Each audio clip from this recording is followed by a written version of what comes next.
Eu não sabia que havia morrido, só me lembro da anestesia no braço. É assim que minha história começa. John J. Davis tinha 21 anos quando morreu em uma sala de cirurgia.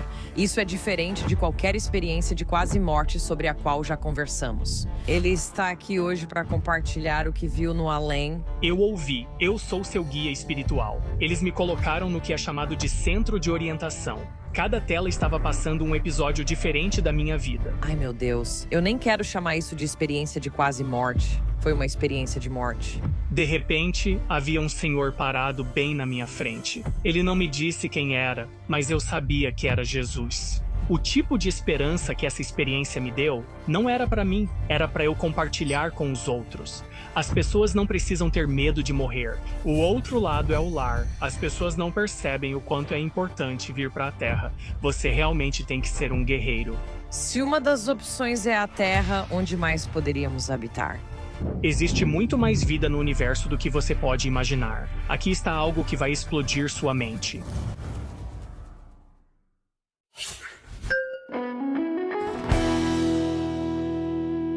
Oi, eu sou a Mayim Bialik. E eu sou o Jonathan Cohen. E bem-vindos à nossa análise. Bom, pessoal, hoje vamos levar vocês além deste mundo.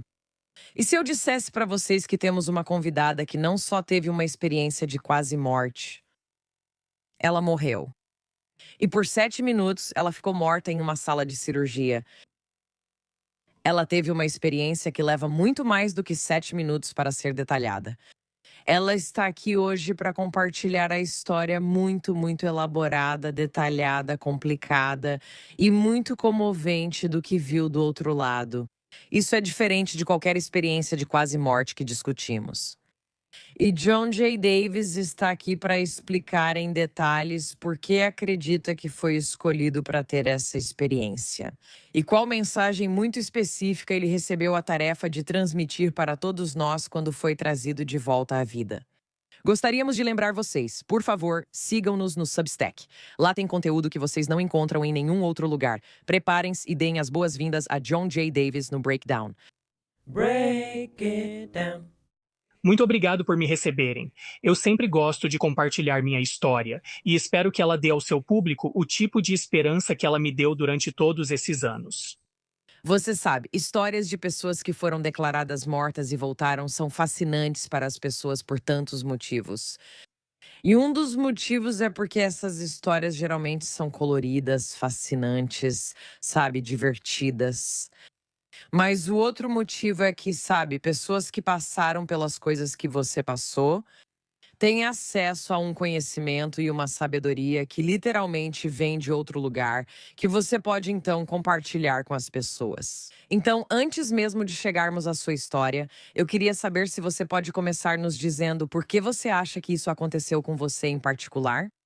Claro, essa é uma ótima pergunta. E é uma pergunta sobre a qual eu penso desde que isso aconteceu, porque minha história começou lá em 1987. Foi quando tudo isso aconteceu. E só pode ser coisa de Deus, porque eu me lembro de cada detalhe como se tivesse acontecido ontem. Sempre que conto essa história, sinto que estou lá de novo, mas eu não sei porque eu tive a experiência que tive. Eu sempre pensei, por que eles não deram isso para Oprah ou para alguém como vocês dois que tem público? Eu não tenho nada. Eu não tenho um podcast, eu não tenho um programa de rádio. Eu não tenho nada, mas tudo o que eu sempre fiz foi fazer o que me disseram para fazer, que era compartilhar o que eles me mostraram. Então eu não sei por que eles me deram isso. Então, volte com a gente para a época em que você tinha 21 anos e nos conte o que levou à sua experiência de quase morte. Sim, foi assim que tudo começou. Meu pai trabalhou com vendas a vida toda, teve uma loja de revestimentos de piso e seguiu nessa área. E um ano ele ganhou um concurso de vendas. E parte do prêmio dele foram essas 2 mobiletes, ou o que hoje em dia a gente chamaria de scooters. A gente sempre andava com elas pelo bairro. Um dia eu estava andando e sofri um acidente, bati de frente com uma árvore. E do jeito que eu caí, rompi os tendões da minha mão direita e precisei fazer uma cirurgia para reatá-los. Bem, eu tinha apenas 21 anos e nunca tinha feito uma cirurgia antes. Acho que nunca nem tinha passado um tempo em um hospital, de verdade. Então minha mãe me levou de carro até o hospital, para essa clínica. Eles me levam de maca para a sala de cirurgia. Eles começam a me preparar. E eles começaram a me dar anestesia para me apagar. Bem, algo terrível aconteceu e eu tive uma reação alérgica horrível à anestesia. Meu coração parou e eu morri. Você estava ciente de que algo estava dando errado ou nesse momento você já estava inconsciente? Eu estava totalmente acordado. A anestesia ainda não tinha feito efeito, mas eu podia sentir o calor passando pelo meu braço. Então, de repente, tudo ficou escuro. E no segundo seguinte, eu acordei e estava em pé no prédio mais bonito que já tinha visto.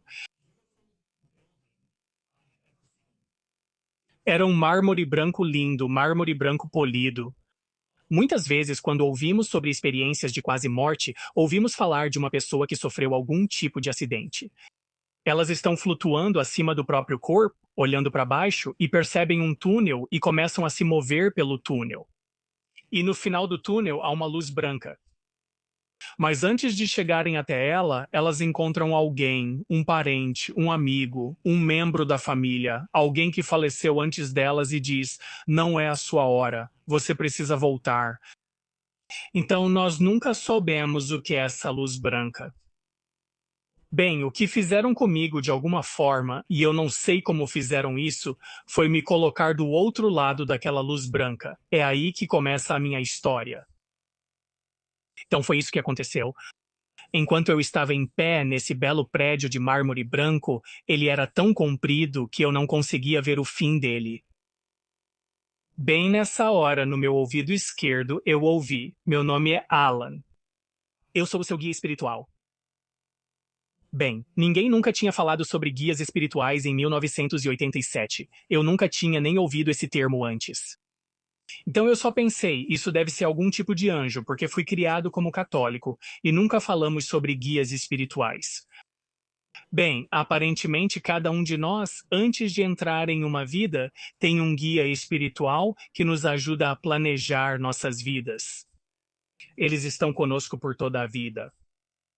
Bem, o meu guia, Alan, estava me dizendo no meu ouvido esquerdo cada coisa que ele estava me mostrando. E ele me disse onde eu estava. Eu estava no chamado centro de orientação.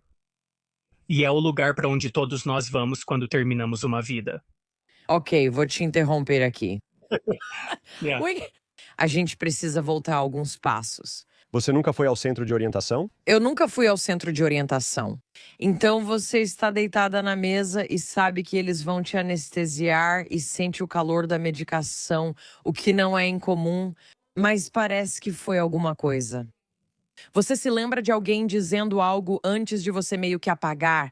Você se lembra de alguém dizendo que algo estava errado, que ele estava tendo uma reação ruim? Lembra de algo antes de tudo escurecer? Não, nada. Bem, a última coisa de que me lembro é da sensação de calor, da anestesia passando pelo meu braço. Então tudo fica escuro. Na sua experiência consciente, João, que antes estava na mesa sendo anestesiado, estava ciente de que João não estava mais na mesa sendo anestesiado? Ou seja, quando você abriu os olhos e viu que estava nesse prédio de mármore branco infinito, você teve algum tipo de reação do tipo: o que está acontecendo? Eu deveria estar na mesa ou você foi transportada para uma versão diferente de você mesma? Essa é uma ótima pergunta. Ao abrir meus olhos pela primeira vez, estava em pé diante de um prédio tão longo que não conseguia ver seu fim. Meu primeiro pensamento foi: nossa, eu não fazia ideia de que o hospital era tão grande assim. Eu não sabia que tinha morrido. Acho que se eu soubesse disso, teria feito muito mais perguntas. Eu não sabia que tinha morrido. Tudo estava acontecendo tão rápido e Alan estava falando comigo tão depressa. Ok, vou te interromper de novo. De novo, eu quase consigo aceitar a ideia de guia espiritual. Por que o nome dele é Alan? Eu não sei. Quando não atua como guia espiritual, ele trabalha na HNR Block. Ok, então você tem alguma associação com o nome Alan? Você conhece alguém chamado Alan? Não, ninguém. Nem uma única pessoa. Era Alan com um L ou dois? Dois L's, Alan. Ah, espera, Allen. Esse geralmente é o jeito que se escreve um sobrenome. Sim, foi assim que escrevemos, Alan. Foi assim que escrevemos. Falando sobre como ele escreveu o nome dele, Ótima pergunta. Como você sabia que seu guia espiritual, Alan, escrevia o nome como Allen? Essa foi minha primeira impressão. Parecia até que estava escrito na minha testa. A-L-L-E-N, Alan. E desde então foi assim que sempre chamei ele. Tudo bem? Então vamos nos reconectar. Ele sussurra no seu ouvido. Meu nome é Alan. Eu sou seu guia espiritual. Essa é a pergunta que estou fazendo, meio que sobre a sua consciência. Você tinha a noção de que estava realmente na mesa ou só estava nesse novo lugar? Eu era totalmente eu, exatamente como sou normalmente, mas eu estava de pé nesse lugar e não tinha nenhuma lembrança de que eu estava deitado naquela mesa. Tudo estava acontecendo ali naquele exato momento. Eu estava presente 100% nesse prédio. Assim que tudo ficou escuro no hospital, do lado da experiência de John, o que sabemos que aconteceu foi que por aproximadamente 7 minutos você estava morto. Ou seja, provavelmente todo mundo estava surtando de alguma forma, chamando o código, tentando te reanimar. Não tenho certeza se eles informaram sua família sobre o que estava acontecendo, mas só para dar um contexto, por 7 minutos você estava morto. Sim, exatamente. Durante esse tempo, você e Alan foram a vários lugares. Exatamente. Foi exatamente isso que aconteceu. Eu não fazia ideia, até o final, de que alguém estava tentando me reanimar. Quando voltei no final da minha experiência, eu estava deitado na mesa. Abri os olhos e todo mundo estava me encarando, olhando para mim. Tipo, ok, conseguimos trazê-lo de volta. Conseguimos trazê-lo de volta. Mas durante toda essa experiência, eu senti como se tivesse ficado fora por 1 ou 2 horas. Simplesmente foi uma jornada enorme e longa que parecia não ter fim. Mas cronologicamente foram apenas 7 minutos. E isso é algo sobre o qual falamos muito, que eu acho que é um dos aspectos mais fascinantes de. Eu nem quero chamar isso de uma experiência de quase morte. Foi uma experiência de morte, certo? Por todos os critérios você estava morta. Mas isso é o que mais me fascina. Você voltou com muito mais do que 7 minutos de experiência, informação e consciência. Então você está nesse prédio de mármore branco e tem a sensação de que está do outro lado da luz branca. Então você e Alan, o Alan tem um corpo? Sabe de uma coisa? Ele estava em pé ao meu lado esquerdo. Nunca olhei diretamente para ele. Tudo estava acontecendo tão rápido. Ele estava me levando de um lugar para outro, daqui para lá, depois para cá, mas eu nunca parei para olhar para ele. As outras pessoas que vi pareciam iguais a nós. Eles se parecem exatamente conosco. Então aqui está algo que vai te deixar de queixo caído. Eu estou em pé naquele prédio. Eu olho para a minha direita e até onde consigo ver há essas belas colunas de mármore branco, talvez de 6 a 9 metros de altura, com cerca de 2 metros de distância entre elas. Tão longe que eu não conseguia ver o fim daquilo. No meio desse prédio havia várias mesas do tamanho médio de uma mesa de cozinha, feitas de um belo mármore branco. E havia 2 pessoas sentadas em cada uma dessas mesas, novamente indo até onde a vista chegava. E meu guia Alan disse: eles são chamados de conselheiros de orientação. Então eu olho para a minha esquerda.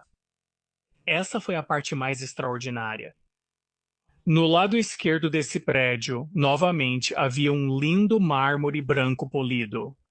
Mas a cada 2 metros havia esses túneis que pareciam ter sido escavados em mármore maciço. Portas com ângulos absolutamente retos de 90 graus. A cerca de 2 metros de distância, até onde a vista alcançava. E meu guia disse: é assim que as pessoas voltam para o outro lado. Ah, puxa! Porque o outro lado lá é o lar. A terra nunca foi nosso lar. O outro lado é o nosso lar. Então ele disse, olhe para o próximo túnel. Então eu olho para o próximo túnel. Havia um homem passando por ali. Era um senhor idoso, provavelmente com na casa dos 80 ou dos 90 anos, e ele estava fazendo isso. Ele estava com a mão direita sobre o peito, como se estivesse com dor no coração ou dor no peito. E meu guia Alan disse que ele acabou de falecer de um ataque cardíaco. Então lembre-se, nós falamos que há 2 conselheiros em cada uma dessas mesas. Havia uma mulher sentada mais próxima daquele túnel. Ela se levantou. Ela caminhou até ele. Ela pegou as mãos dele entre as suas, o conduziu de volta à mesa e eles se sentaram um de frente para o outro. Ela começou a falar com ele. Estava longe demais para ouvir o que ela dizia. Mas meu guia, Alan, me disse que do outro lado, o trabalho do orientador é ajudar as pessoas a lembrarem de onde elas vieram. Porque a maioria de nós, quando deixamos o outro lado, ou o céu, ou a vida após a morte, como você quiser chamar, quando entramos em uma nova vida, a maioria de nós não lembra de onde veio. Então, há muito medo, preocupação e apreensão sobre o processo de morrer, especialmente para todos nós aqui na Terra. É um dos maiores medos da humanidade. Então, os orientadores basicamente dizem às pessoas, foi assim que você morreu? Você acabou de terminar sua vida aqui na Terra e agora está de volta em casa novamente. E então meu guia Alan disse para eu observá-lo. Então, estou observando ele. E a coisa mais estranha aconteceu. Mais estranho do que o fato de você ter morrido e um cara chamado Alan estar te guiando pelo centro de orientação do além. Mal posso esperar para... Meu Deus. Isso fica ainda mais estranho. Você vai ficar tão surpreso com o que aconteceu. De repente, estou vendo esse cavalheiro que teve uma longa vida na Terra. Ele começou a mudar de um senhor idoso para um jovem de 30 e poucos anos. E Alan me disse que na criação Deus criou todos nós com cerca de 30 anos. É assim que parecemos do outro lado. Ele estava fazendo a chamada orientação, ajudando as pessoas a lembrarem de sua origem. De repente, quando ele termina, ele se levanta, anda para a direita, desce esses 3 degraus e entra no que eu chamo de jardins. Não sei se é esse o nome, mas foi o que me pareceu. Esse jardim lindo e gigantesco, com a grama verde esmeralda mais bonita, flores e árvores. Parecia um jardim inglês enorme, absolutamente lindo, e havia todas aquelas pessoas lá. Devia haver umas 100 ou 200 pessoas lá esperando por esse cavalheiro. E meu guia me explicou que, quando partimos, todos nós passamos pelo túnel, entramos na luz, vamos para o centro de orientação e então temos o que é chamado de reencontro. E o reencontro é com todas as pessoas que esse cavalheiro conheceu em vida e que partiram antes dele. Pais, avós, amigos, irmãos. Todos eles estavam lá esperando, além de todas as pessoas que já o conheciam do outro lado, e era como uma grande festa. Todos estavam aplaudindo, batendo palmas, abraçando esse homem, dizendo que ele fez um ótimo trabalho. E meu guia Alan me disse, ele falou que as pessoas não percebem o quanto é importante vir para a Terra. Existem muitas almas que não querem vir para cá porque é muito difícil. Tantas das lições pelas quais todos nós passamos. Ele disse, é preciso ser um guerreiro ao vir para um lugar como a Terra. Ele disse, por isso aquelas pessoas estão lá. Sabe o que eu nunca entendi? Quando eu estava naquele prédio de orientação observando toda essa movimentação, não havia computadores sobre aquelas mesas. Não havia papéis, nem documentos, nada que dissesse a eles quem estava passando por esses túneis. Mas aqueles orientadores sabiam. Eles sabiam quem era esse cavalheiro. E eles sabiam quando ele iria falecer e do que ele faleceu. E a única coisa que consigo pensar é que isso só pode ser coisa de Deus. Porque como diabos você saberia quem vai passar por aqui e quando? Mas eles sabem porque alguém avisou todas aquelas pessoas no jardim quando ele ia passar por lá. Porque do outro lado ninguém fica parado o dia todo. Todo mundo está ocupado lá. Com o que eles estão ocupados? Tudo. Eles fazem trilhas, eles fazem cursos, eles nadam, eles visitam amigos, eles vão a festivais de música. Me disseram que tudo que você gosta de fazer na Terra pode fazer do outro lado. É um verdadeiro paraíso lá. Quero dizer, eles sabem que todos estarão lá da mesma forma que ele sabia do Alan, certo? É comunicação telepática. Eles estão como que fundidos com um tipo de banco de dados, um banco de dados energético, onde essa informação simplesmente fica disponível. Como é a voz do Alan? Ele fala com a boca? Isso está sendo comunicado a você telepaticamente? A voz dele é familiar para você? Você simplesmente sabe o que ele está dizendo? Parecia quando você ouve uma gravação de voz acelerada, tipo em avanço rápido. Sim. Era assim que soava. Não parecia com a gente. Parecia que alguém tinha colocado a gravação em avanço rápido, mas era muito rápido. Tava indo super rápido. Acho que por isso nem tive tempo de pensar no que acontecia. Eu só estava acompanhando tudo o que ele estava me mostrando e apenas ouvindo. E o mais estranho é que normalmente eu tenho uma memória muito ruim. Tipo, eu nem conseguiria te dizer o que eu jantei ontem à noite, mas eu me lembro de cada detalhe do que eles me mostraram. Acho que por isso queriam que eu contasse para as pessoas o que tem lá. Quando você fala eles, de quem você está falando? O que você quer dizer quando diz não sei porquê ou porque eles me mostraram isso? Quem são esses eles para você? Acho que todas as pessoas com quem eu interagi estavam lá, e conforme eu for te contando mais, você vai conseguir me ajudar a entender melhor o que eu estava vendo. Mas havia tanta gente lá que a gente pensa que a Terra tem muita gente, tipo 8 bilhões de almas aqui. Há muitos, se não mais, do outro lado. Deus criou bilhões e bilhões de nós. E você pensaria que toda a criação está aqui na Terra, mas não está. Na verdade, daqui a pouco vou te contar mais sobre os outros lugares para onde podemos ir. Fico realmente impressionada com o fato de que as outras pessoas com quem conversamos e que tiveram EQMs, não sei se alguma delas foi declarada morta por algo como 7 minutos. Ou seja, quando falamos sobre experiências de quase morte, geralmente são pessoas deste lado da luz, certo? Elas estão tendo experiências e recebem essa opção. Você quer voltar? Elizabeth Crone fala sobre como ela viu que havia um lugar além das montanhas, que uma vez que você vai para lá, você não volta, certo? Acho que John pode ser a primeira pessoa com quem estamos conversando que teve uma experiência prolongada de essencialmente morte e depois foi trazido de volta por, você sabe, muitos mecanismos interessantes. Sim, mas a minha experiência, tudo o que posso realmente dizer é que foi estranho. Quero dizer, tantas coisas aconteceram comigo. E eu vejo a minha experiência como se eu fosse uma peça de um quebra-cabeça. Todos nós estamos tentando montar esse quebra-cabeça, todos nós que tivemos EQMs, e todos estamos tentando entender como tudo isso funciona. E eu acho que o que torna a minha história tão única é que eles começaram a minha história do outro lado da luz. Então eu acho que eles querem que eu diga às pessoas que não há nada a temer em morrer.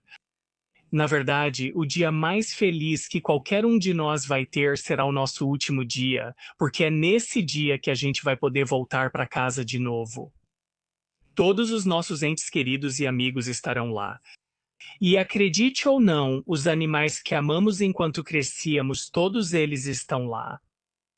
Deus criou nossos animais com alma. E eu vi 2 gatos que tive enquanto crescia. Pare com isso. Sim, Boo e Muffin. E eu os vi. Eles estão todos lá. Na época você tinha 21 anos. Sim. Você morreu, mas você envelhece? Se todo mundo deveria ter 30 anos, se o velho rejuvenesce, você envelhece? E não parece que você estava envelhecendo. Então você ainda estava em um estado de limbo. Você estava do outro lado da luz, mas não estava totalmente morto, mesmo estando clinicamente morto. Eles sabiam que não era a sua hora. É exatamente isso. O que acontece é que você acertou em cheio. Quando alguém falece, se essa pessoa viveu uma vida longa e faleceu já idosa, ela rejuvenesce novamente. Se uma alma vem para uma vida e decide que vai partir aos 10 anos, essa criança volta para o outro lado. Mas essa criança também é uma alma de Deus. E essa criança envelhece até a idade que normalmente teria do outro lado. Rejuvenescemos ou envelhecemos até ficarmos na casa dos 30. Então, a vida após a morte é só pessoas de 30 e poucos anos vivendo bem. Não é estranho não ter gente de várias idades? Parece estranho. Bem, a pessoa pode aparecer do jeito que quiser. Eles podem, é meio que... Foi tão incrível, parecia Harry Potter. Tinha esse tipo de sensação mágica em tudo isso, mas uma pessoa pode parecer ter qualquer idade que quiser. Muita gente vai parecer mais velha. É como quando você parte, digamos que você parte aos 80 anos e seus filhos se lembram de você com 80.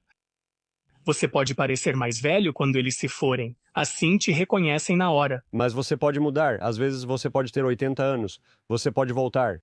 É, isso mesmo. Foi isso que aconteceu com você, certo? E essa era a informação que você estava recebendo. Então, em teoria, essa informação está chegando para você em inglês, certo? Porque essa é a sua língua nativa. Esse grupo de pessoas que você está vendo é diverso? Ou você está vendo pessoas de São José, Califórnia? Havia todas as raças, todas as etnias, tudo o que eu vi enquanto estava nessa experiência. Todo mundo está lá. É muito variado. É como ir àquele prédio de que vou falar daqui a pouco. Havia um prédio para onde eu fui que tinha uma cúpula enorme. Ao olhar pela janela daquele prédio, vi todas aquelas pessoas andando de um lado para o outro.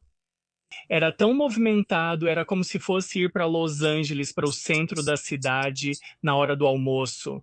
Me sinto morta quando vou ao centro da cidade. Sim, você via todas essas pessoas andando, era assim que parecia. Então, para onde quer que meu guia, Alan, me levasse, era realmente movimentado, era um lugar agitado. As pessoas não ficam sentadas o dia todo, cada um vive sua vida. Ao terminar sua vida, você apenas volta para o outro lado e continua de onde parou. Tendo todos os seus amigos, sua família, fazendo todas as coisas que você gosta de fazer. E uma das coisas que achei tão interessante é que você faz do outro lado as coisas que você ama fazer. É quase como se as pessoas tivessem empregos, mas não precisassem deles para pagar as contas. Elas se dedicam ao que amam fazer.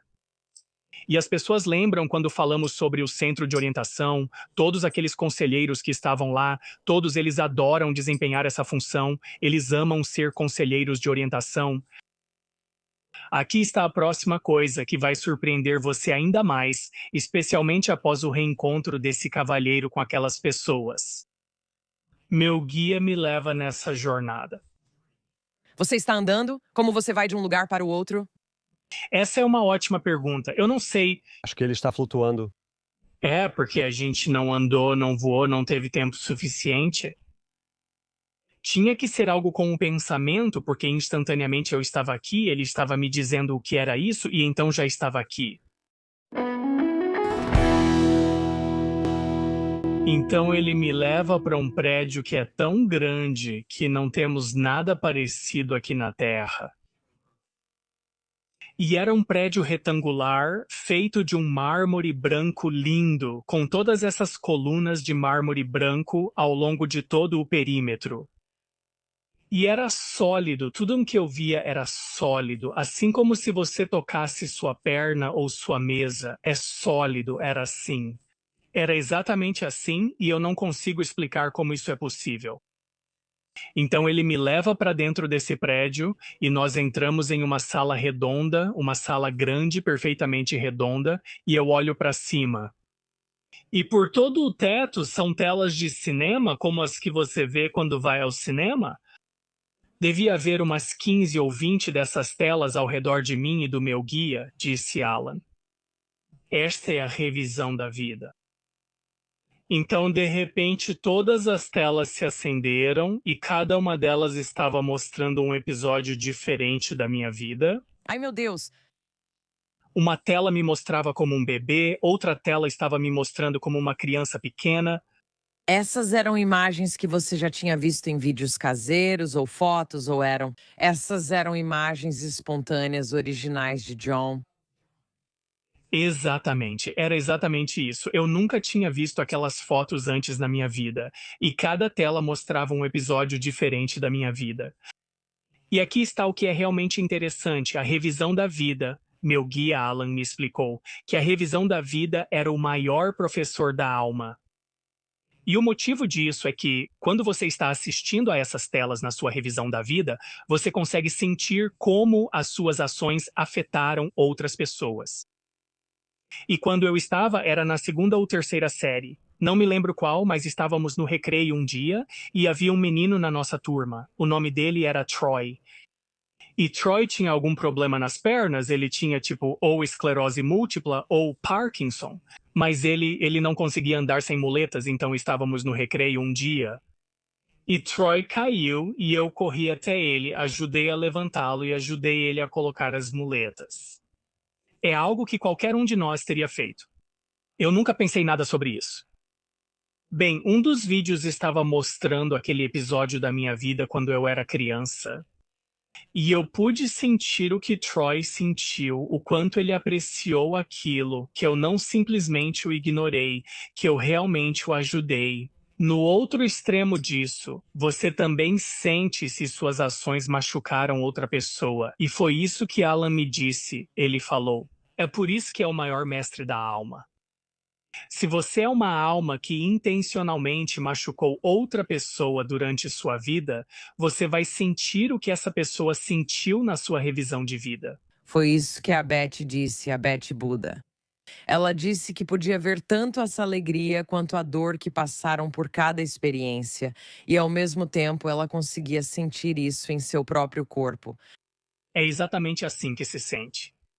Você já descreveu informações suficientes para mais de 7 minutos. Você pode dizer, bem, John é um cara muito criativo e está inventando uma história fantástica sobre o que aconteceu quando, sabe, ele teve uma reação à anestesia. Mas a quantidade de informações com as quais você voltou, e isso é típico de toda pessoa que passa por uma EQM. A quantidade de informações com as quais você voltou não se encaixa cronologicamente no tempo em que você não estava neste planeta. Então temos que concluir que o tempo não obedece às mesmas regras quando você está nesse plano de consciência, seja lá o que isso signifique. É a única maneira que consigo explicar. Sim, isso está exatamente correto. Nós não temos tempo linear aqui do outro lado. Essa é mais uma coisa que não sei explicar. Eles não percebem o tempo como nós. E o que é realmente interessante é que se vocês dois viverem até os 90 anos quando vocês partirem... Vamos enlouquecer um ao outro. Minha esposa e eu também, exatamente. Mas quando você volta, parece que acabou de sair. E eu não sei como isso é possível, mas é assim que parece. Então nós terminamos essa revisão da vida. E ele me leva para outro prédio lindo, maravilhoso, de mármore. E eu nem sei por que muitos dos prédios parecem templos gregos de mármore, mas muitos deles são assim. Mas esse não é o outro lado por completo. Ele só me levou para uma pequena área do outro lado. E a melhor maneira que eu posso descrever é que era quase como, sabe, quando você vai a um campus universitário e tem o prédio de ciências, o prédio de inglês ali, depois o prédio de matemática, era mais ou menos essa a sensação. Como se ele estivesse me levando para todos esses prédios diferentes que estavam nesse campus. E onde quer que fosse, era realmente movimentado, tinha muita gente em todo lugar. Aqui vai outra coisa para te deixar de queixo caído. Então ele me leva para dentro do próximo prédio. Primeiro ele me mostrou o lado de fora desses prédios. E então nós entramos. E por dentro ele me leva para uma sala que parece um teatro, igualzinho ao que a gente vai hoje para assistir a um filme. Mas não havia 100 assentos, havia apenas um assento. E ele disse, eu vou te mostrar vidas passadas. Bem, tenho que dizer que tive dificuldade com isso porque fui criado como católico. E nós católicos não falamos sobre vidas passadas. Isso não existe pra gente. Então tive dificuldade em acreditar nisso. Então ele me faz sentar em uma cadeira nesse teatro e um filme começa a passar. Ele disse: "Vou te mostrar 3 das suas vidas passadas." Então a tela se ilumina como um filme novamente. E sou eu. Eu não parecia como pareço agora, pois nosso DNA e genes estão sempre mudando, assim como sua aparência. Mas eu simplesmente sabia que era eu. E eu era um senhor idoso. Eu tinha na cabeça raspada. Eu usava uma túnica vermelha e eu estava em um mosteiro. E meu trabalho naquela vida era ensinar crianças a se tornarem monges. E aquela vida aconteceu em algum lugar, no Sudeste Asiático, e então a tela ficou preta. Ele disse: "Vou te mostrar outra." Então a tela se acende novamente. E de novo, sou eu. E eu sou um homem. Eu tenho um carrinho de mão de madeira e estou empurrando ele por uma estrada de paralelepípedos. E há todos esses sapatos empilhados nesse carrinho de mão. E meu trabalho naquela vida era consertar os sapatos das pessoas. Aquela vida se passou em algum lugar da Europa Oriental. E então a tela ficou em branco. Ele disse: "Vou te mostrar mais uma vida passada." Então a tela se acende e sou eu de novo. E estou em pé em um barco de madeira caindo aos pedaços em um lago ou oceano. E estou jogando uma rede na água assim. E estou puxando a rede de volta, mão sobre mão, para dentro do barco. E parte do meu trabalho naquela vida era pescar para a aldeia. E essa vida se deu em algum lugar do Oriente Médio. E isso foi tão extraordinário para mim, porque foi quando Alan me disse que nós estamos por aqui há eras. Nós somos tão eternos quanto Deus é eterno. E se uma pessoa quiser ter várias vidas, ela pode. Do outro lado, todo mundo ainda adora aprender, mas há certas coisas que você não pode aprender do outro lado, que só pode aprender aqui na Terra ou em um lugar como a Terra. E coisas assim são tudo aquilo que é difícil, que é desafiador, que representa um desafio, porque do outro lado é um ambiente perfeito. É um lugar que Deus criou para nós, cheio de amor e alegria, compaixão, exatamente o oposto do que é aqui na Terra. Então, se uma pessoa quer vir viver uma vida na Terra para experimentar como é passar por um divórcio ou perder um filho ainda jovem, ela precisa vir aqui para isso. Porque do outro lado não existe negatividade. Não há guerra, não há fome, não há pobreza, não há envelhecimento, não há doenças, nada disso existe lá. E então eu pensei, por que diabos alguém deixaria o outro lado para vir para um lugar como este? Por que alguém faria isso? Ele disse que é por causa do que você se torna. É o que você se torna por ter passado por algo difícil. E eu pensei, sabe de uma coisa? Isso faz sentido porque são as coisas difíceis que a gente vive que mais nos ensinam. E essa foi a parte da minha experiência, que foi a retrospectiva da vida. O próximo lugar para onde ele me levou, esse era diferente. Era um prédio redondo, gigantesco. Era muito, muito alto. Havia colunas de mármore branco ao redor de todo o círculo desse prédio. E havia uma cúpula grande enorme no topo desse prédio. E meu guia disse: "É aqui que vamos quando planejamos uma vida." Bem, eu gostaria de ter perguntado a ele: por que viemos aqui? Por que vamos a esse prédio? Mas eu não pensei em fazer essa pergunta. Bem, você estava ocupada em estar morta, então estava bem ocupada com outras coisas. Exatamente. Então ele me leva, ele me conduz e nós caminhamos até essa mesa de mármore branco. E em cima dessa mesa está um pergaminho enrolado com uma fita azul ao redor. E parecia que estava escrito em um papiro egípcio, aquele tipo de pergaminho com aparência antiga. Então eu peguei, tirei a fita e desenrolei o pergaminho na mesa. E Alan me disse que todo mundo escreve sua vida inteira com antecedência. Eles escrevem todas as coisas que querem realizar naquela vida. E era quase como o que fazemos quando fazemos resoluções de ano novo, que preenchemos no final de cada ano. todas as coisas que queremos realizar. Quero perder 15 quilos. Quero voltar para a faculdade, seja lá o que for. E nós escrevemos todas essas informações.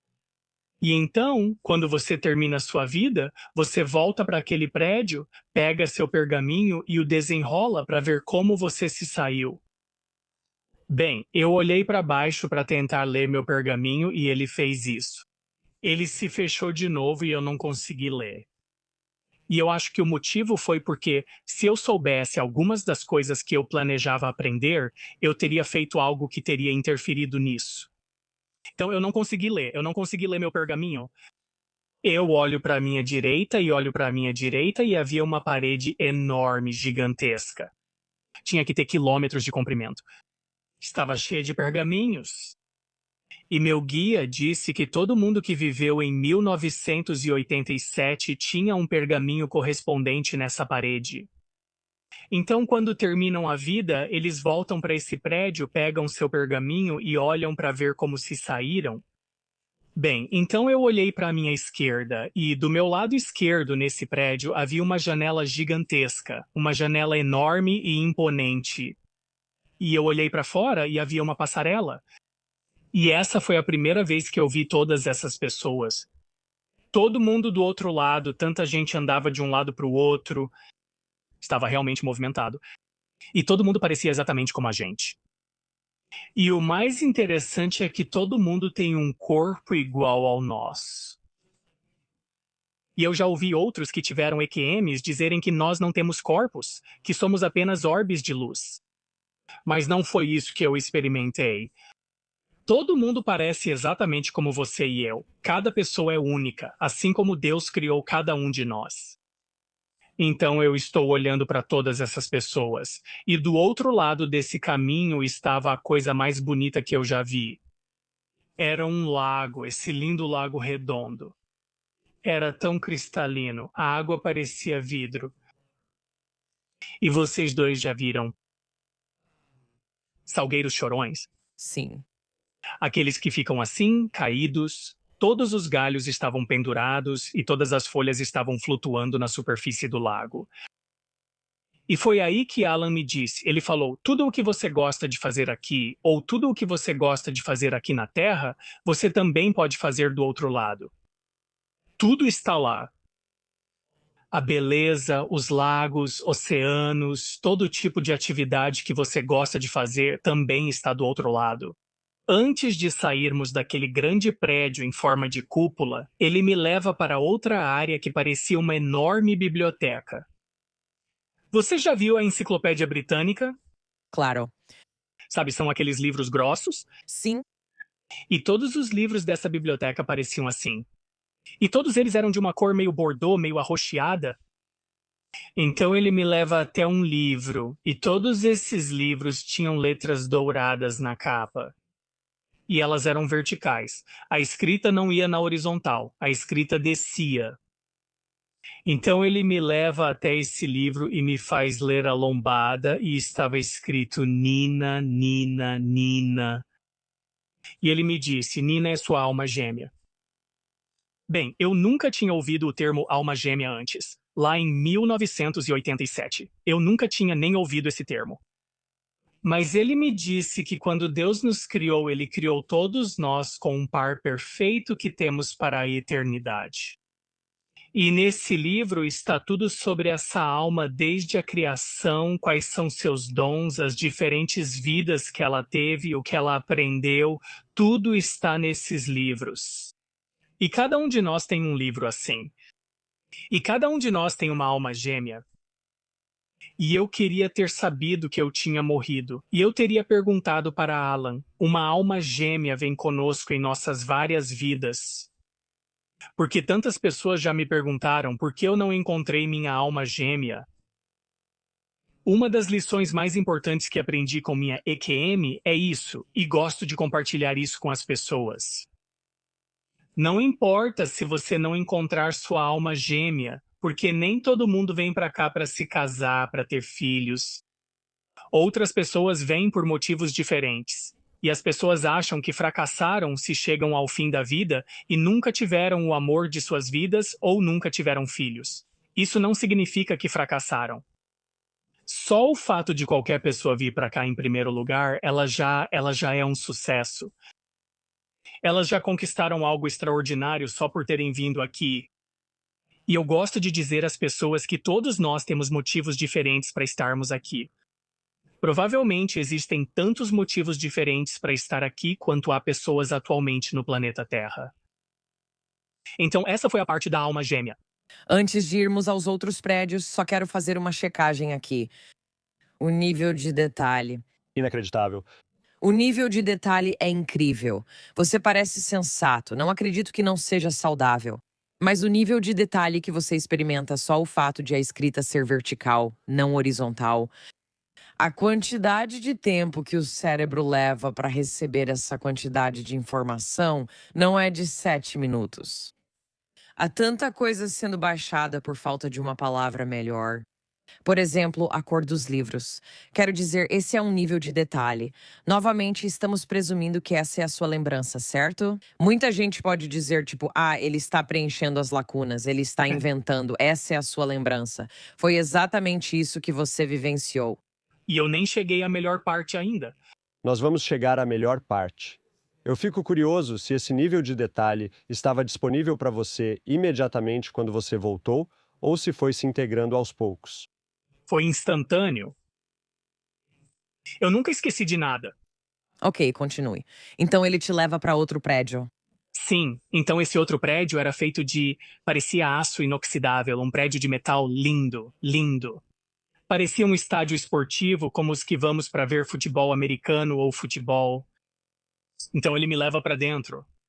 E lá dentro, a primeira coisa que eu percebo é que há milhares e milhares de assentos nesse prédio. Todas as luzes estão acesas. Estava super claro. E ele me disse, isso é um planetário. Algum de vocês fez excursões quando era criança e visitou planetários? Sim. Com certeza. Eu também fiz isso. E eles mostram coisas no teto. Então eu estou lá com meu guia, Alan, e todo o prédio está vazio, exceto por uma pessoa. Tinha uma pessoa atrás de mim cujo trabalho era saber tudo sobre astronomia. Ele sabia sobre as estrelas, sobre galáxias, sobre planetas, e ele adorava compartilhar suas informações sobre astronomia. Como ele era? Eu nunca me virei para olhar para ele. Ele tinha um nome? Não, ele não me contou. Aqui está o que aconteceu. Ele falou comigo e disse: "Vamos começar." De repente fica tudo escuro, todas as luzes se apagam. Então eu me sento e olho para o teto, e ele começa a falar comigo. E ele disse: "Quando você olha para as estrelas, é isso que você vê." E do que ele estava falando era de todas as pessoas na Terra, lá em 1987, quando elas saem à noite e olham para as estrelas, é isso que elas sabem que está lá. E o nosso Sol apareceu. Então, Mercúrio, Vênus, Terra, Marte, Netuno, Urano, Saturno, Júpiter, todos os planetas do nosso sistema solar apareceram no teto. E então eles desapareceram. E então ele disse: "Quando olhamos para as estrelas, é isso que vemos." E ele estava falando sobre todas as pessoas do outro lado naquele momento. É isso que eles veem, ou isso é o que eles sabem sobre o universo. E, de repente, planeta após planeta começou a aparecer. Primeiro eram dezenas, depois centenas, depois milhares e milhões de outros planetas. Como eles eram? Havia todos os tipos diferentes. Alguns deles eram como a Terra, tinham água. Outros planetas eram só deserto. Alguns planetas eram selvas, havia de todo tipo. E ele disse: "Há muito mais vida no universo do que você pode imaginar." E eu acho que havia 2 motivos pelos quais eles me levaram para me mostrar isso. Eles queriam que eu dissesse às pessoas que a Terra é apenas um dos planetas. Nós não estamos sozinhos. Existe muito mais vida no universo do que apenas na Terra. E o outro motivo pelo qual eles me mostraram isso foi para me dizer que a Terra não é o único lugar onde você pode vir para viver uma vida. Existem praticamente infinitos outros mundos. E aqui está algo que eu quero dizer ao seu público, porque isso vai dar a eles uma perspectiva. Algum de vocês dois já viu a série original de Jornada nas Estrelas com o Capitão Kirk? Sim. Cresci assistindo isso. Chegava da escola e via reprises de Jornada nas Estrelas. E eu sempre acreditei que tinha que haver outros planetas no universo. Tem que haver. Como a Terra poderia ser o único? Então, depois da minha EQM, comecei a pesquisar sobre astronomia e eu descobri que na nossa galáxia, a Via Láctea, existem cerca de 400 bilhões de estrelas. E eles acham que existem cerca de 100 bilhões de planetas só na Via Láctea. E agora que eles têm as pesquisas do telescópio espacial James Webb, eles estimam que existem 2 trilhões de galáxias no universo. Se cada galáxia tem 100 bilhões de planetas, você consegue imaginar quantos outros mundos devem existir? E meu guia me explicou que quando Deus nos criou, Ele nos deu como parte do nosso DNA espiritual o amor pelo aprendizado, a alegria de aprender. Então, Ele criou todos esses outros mundos para que possamos vir e aprender. Temos a eternidade para isso. E essa foi a parte de que eu mais gostei na minha EQM. Então esse foi o planetário, como eu chamo. O próximo lugar para onde ele me levou, esse era de longe o maior prédio até agora. Era tão comprido que eu não conseguia ver o fim. Era de um mármore branco lindo de novo, mas não havia colunas nas laterais. As colunas estavam só na frente. E parecia com o prédio da Suprema Corte em Washington, D.C. Parecia com aquilo, com todas as colunas na frente e todos os degraus levando até lá. Então nós entramos e eu percebo imediatamente que é uma biblioteca. É uma biblioteca enorme, gigantesca. E há todas essas estantes de madeira, provavelmente com 6 a 9 metros de altura, com livros indo até onde você consegue enxergar.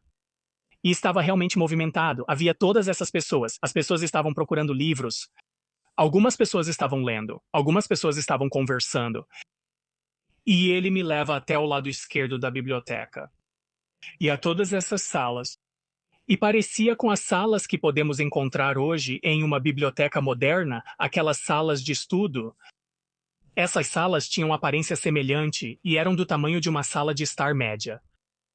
Então nós caminhamos até essa sala. E havia uma mulher lá dentro. Ela estava de costas para mim. Ela tinha cabelo preto liso ou preto azulado, liso até a cintura. Ela estava usando algo como um vestido roxo ou um tipo de hobby. E ela estava sentada no sofá. E ela estava assistindo a algo na parede.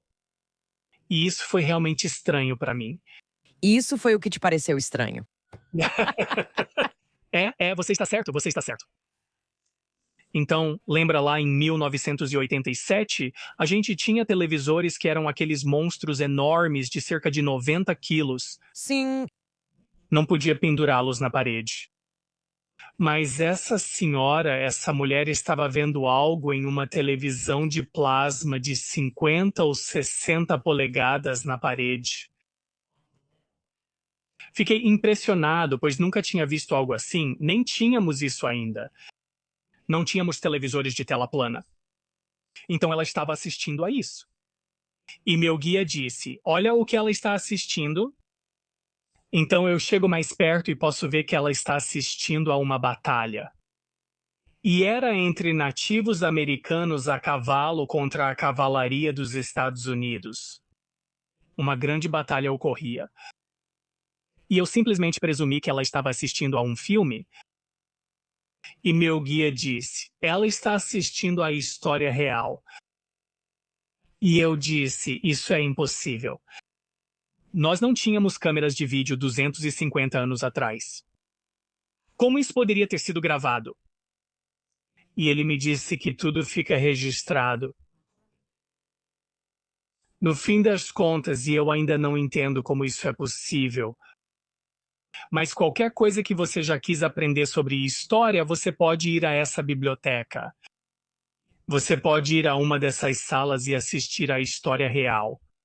Você pode assistir à vida de Martin Luther King Jr., ou Madre Teresa, ou Jesus. É possível aprender história assistindo a vida de qualquer pessoa. É o primeiro reality show. É o primeiro reality show. Quero dizer, a explicação, caso alguém pergunte, é que quando as coisas acontecem, essa informação, o fato de ter acontecido, já é um registro por si só, certo? Ou seja, essa informação passa a existir porque aconteceu, certo? Aquela configuração de moléculas e todas essas coisas, de alguma forma, existe em algum tipo de plano que pode ser acessado. Quero dizer, Sim, Se a Terra é para aprendizado, não é só para as pessoas que vieram aqui, é para aprendizado intergaláctico. Existem programas de TV de outros planetas na vastidão do universo? eu não sei. Eu acho que sim. quem era a moça? Eu não sei. Ela era alguém que só queria aprender sobre aquela parte da história da Terra. Quando eu estava naquele prédio onde eu estava fazendo a revisão da vida, eu não sei como é possível registrar uma vida inteira. Se existem 8 bilhões de pessoas neste planeta, com todas as coisas que estão acontecendo, especialmente agora politicamente, como é possível que cada coisa seja registrada? E a única explicação que eu tenho é que isso é coisa de Deus. É simplesmente algo que a gente não consegue entender neste momento. Bom, quero dizer, e eu por acaso sou uma pessoa de fé, mas não sei se eu necessariamente colocaria Deus como parte da explicação. E a ideia é que tudo o que existe não há como dizer que não pode haver pessoas vivendo tantas vidas quanto há no planeta, porque sabemos que elas estão vivendo suas vidas. Então, da mesma forma, essa informação de alguma maneira está disponível, certo?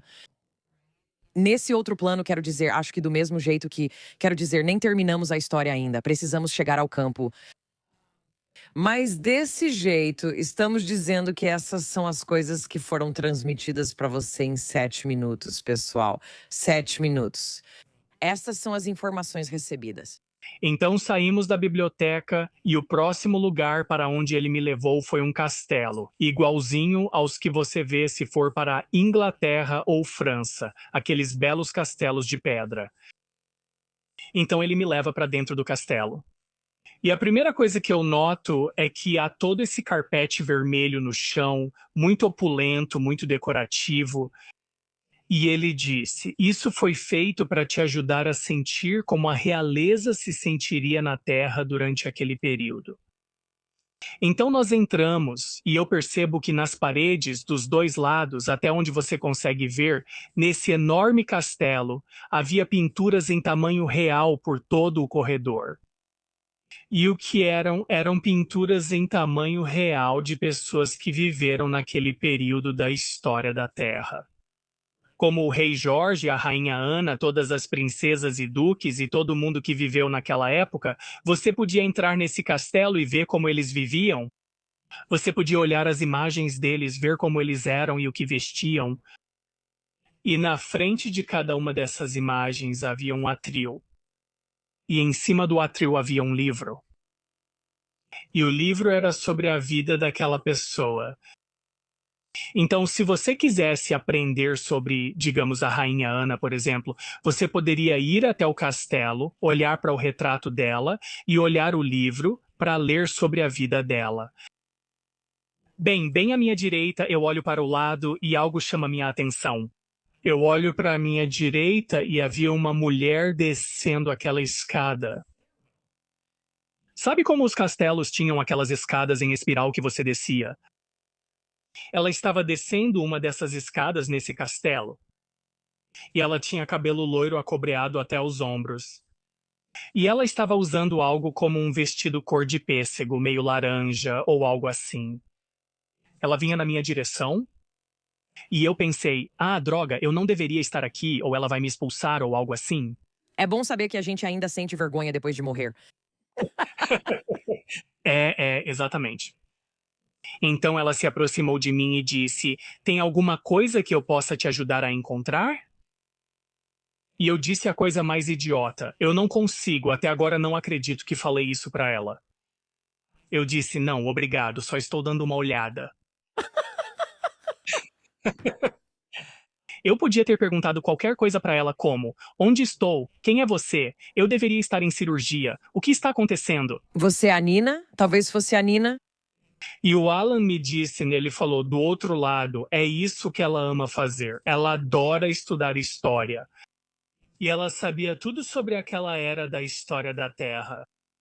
Então, se você estiver do outro lado e quiser aprender sobre essa parte específica da história da Terra, você pode ir ao castelo, pode olhar as pinturas, pode ler os livros e pode perguntar qualquer coisa para ela. Ela era como o que chamaríamos de professora de Europa medieval. Eu ia dizer que do outro lado, o que ela gosta de fazer é ir até as pessoas e perguntar se elas precisam de alguma coisa. Sim, sim, esse é o trabalho dela. Se alguém realmente gosta de organizar armários, Eu adoraria organizar cada armário no além que eu conseguir encontrar. há armários para organizar? Quero saber o que a Main fará. Com certeza deve haver. Mas isso eu sei, você não precisa lavar roupa. Eu gosto de lavar roupa. Certo, então agora vem a parte do campo. Então nós saímos do castelo e ele me leva ao campo mais perfeito e bonito que eu já vi na vida. Havia colinas verdes onduladas. O sol estava brilhando, não havia uma nuvem no céu. E havia todas essas flores do campo. E então meu guia Alan foi embora. E eu pensei que estava parado nesse campo sozinho. Então eu faço assim, eu me viro para olhar o resto do campo. E tem um cavalheiro parado bem na minha frente. Ele estava usando uma túnica branca dourada e tinha uma faixa dourada na cintura. E ele usava sandálias douradas que subiam amarradas pelas panturrilhas até os joelhos. E ele não me disse quem era, mas eu sabia que esse era o ser que conhecemos como Jesus. Quando olhei para o rosto dele, ele era diferente de todas as outras pessoas que vi. Desculpa, achei que você diria que ele era diferente de como os pintores ao longo da história o retratam, com cabelo loiro e olhos azuis. Além disso, ele tem quase 1,80 m, quando o verdadeiro Jesus provavelmente tinha cerca de 1,50 m e era muito, muito moreno. Sim. Isso, exatamente. Bem, essa é a parte. Quando fui olhar para o rosto dele, havia toda aquela luz que vinha. Parecia um relâmpago saindo do rosto dele. Havia tanta luz que eu não conseguia ver como ele era. Mas ele falou comigo e disse: Como era a voz dele, como era a voz dele. parecia profunda e autoritária. Mas é tudo o que eu sei, e acho que é por causa do que ele me disse. Ele disse: você deve dizer a eles que não existe morte. E naquele exato segundo, quando ele disse isso, bum, eu acordei de volta na sala de cirurgia. O quê? Sim, você deve dizer a eles que não existe morte. E o que foi tão interessante nisso foi a maneira como ele disse aquilo. Ele não disse, sabe, João, quando você tiver tempo, quando não estiver ocupado, quando for conveniente para você, você poderia compartilhar com as pessoas, contar para as pessoas o que compartilhamos com você? Ele não disse desse jeito. Você deve dizer a eles que não existe morte. E é isso que eu tenho feito. De repente, seus olhos se abrem. O que acontece depois? A primeira coisa que eu disse para todo mundo que estava me olhando quando abri os olhos foi: o que acabou de acontecer? Você deveria dizer que não existe morte, John. Você já começou com o pé esquerdo. Exatamente, eu já estraguei tudo desde o começo. Então eu disse: o que acabou de acontecer? Achando que eles sabiam o que tinha acontecido. E eles disseram: perdemos você. Eu disse: o quê? Como assim? Eles disseram: você realmente morreu, e eu pensei: isso é loucura. Perguntei: quanto tempo fiquei morto? Eles disseram 7 minutos, mas parecia... Horas. Sim, exatamente. E eu nem conseguia acreditar, fiquei tão em choque. Você falou alguma coisa pra alguém ou meio que ficou em recuperação? Tipo, eles terminaram de te liberar? Quando você contou pra primeira pessoa o que você viveu? Contei para minha mãe no caminho de casa que não pude fazer a cirurgia, pois tiveram que adiar e remarcar. Então minha mãe me levou de volta para casa. Contei para ela imediatamente o ocorrido.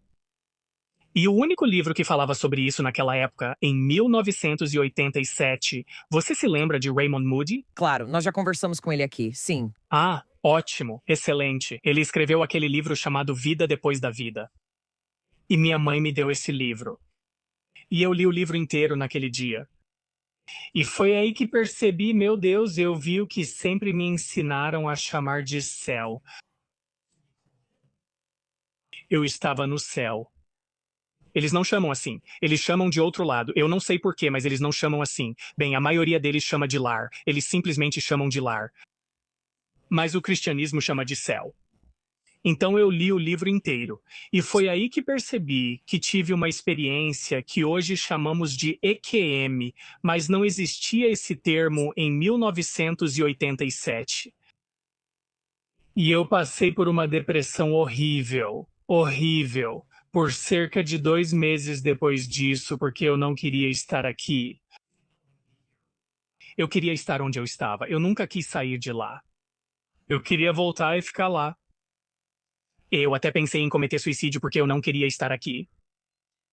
Bem, então eu comecei a perceber que o tipo de esperança que aquela experiência me deu não era para mim.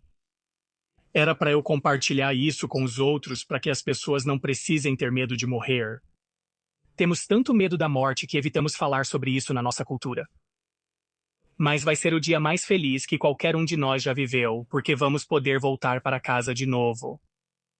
E todas as coisas dolorosas, todos os traumas, toda a dor que você passou na sua vida, tudo isso desaparece quando você volta. E tudo isso é substituído pelo aprendizado, pelo conhecimento e por quem você se tornou. E algo que eu gosto de dizer para as pessoas é que, na nossa cultura, somos criados para acreditar que o seu sucesso é baseado no que você possui. O que você conquistou na sua vida? Conseguiu a casa grande? Tem o carro caro? Já possui o fundo de aposentadoria de $1 milhão?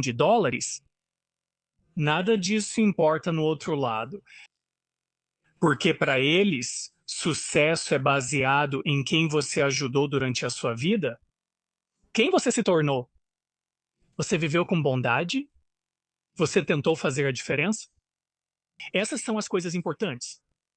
Eu quero fazer talvez uma leitura cética das descrições que você deu. Porque o fato é que não sabemos nada sobre você aos 21 anos. Não sabemos nada sobre, sabe, o que você viveu. A interpretação que algumas pessoas podem ter, e isso faria sentido logicamente. Se você me dissesse, John, como se eu fosse uma jovem de 21 anos que amava a arquitetura grega e romana. Eu era fascinada por castelos medievais. Essas eram as coisas que eu gostava de estudar e aprender. Eu amava bibliotecas. Então, podemos dizer que a experiência que você teve, certo, reuniu todas as coisas que estavam no seu cérebro, coisas que já tinham sido codificadas, certo? E isso é transferido para a sua experiência. Elizabeth Crone falou que ela ama jardinagem e sentiu que a experiência dela do paraíso era um jardim, mas que para outras pessoas pode não ser um jardim, certo? Que a nossa constituição pessoal, nossas experiências, sabe, o que foi codificado, digamos, neste planeta, nesta encarnação, isso pode ser colocado na nossa EQM. Então, você pode descrever para nós se havia elementos de coisas que você conhecia e se interessava que influenciaram sua EQM? Ou você acredita que algumas das imagens e visões que você viu e experimentou são aquelas imagens universais que você acredita que muitas pessoas podem ter se passarem por uma EQM?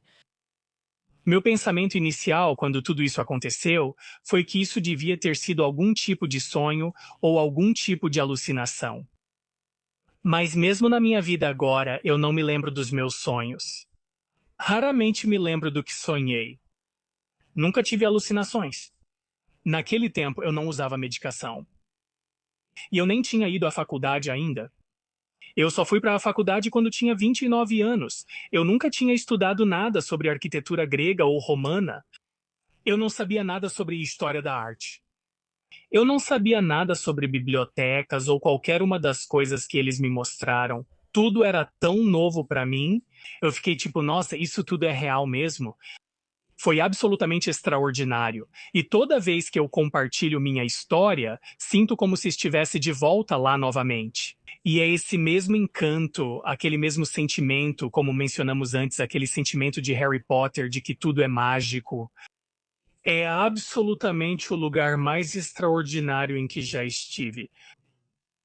Bem, minha próxima pergunta, e eu não quero criar uma rivalidade com pessoas que tiveram EQMs, mas quando algumas pessoas têm uma EQM, você sabe, a experiência delas, obviamente, é diferente da sua. E muitos deles têm imagens muito elaboradas e detalhadas de para onde você vai, como é a revisão da vida e o planejamento da vida.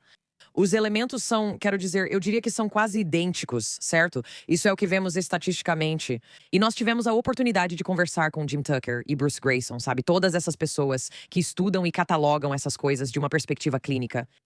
Então, estou curiosa para saber qual é a sua opinião. E como eu disse, não estou pedindo para você confrontar outras pessoas que tiveram EQMs, mas a sua crença pessoal é que esse lugar, certo? Esse lugar para onde você foi é o lugar para onde todos nós vamos? Ou foi só a sua experiência?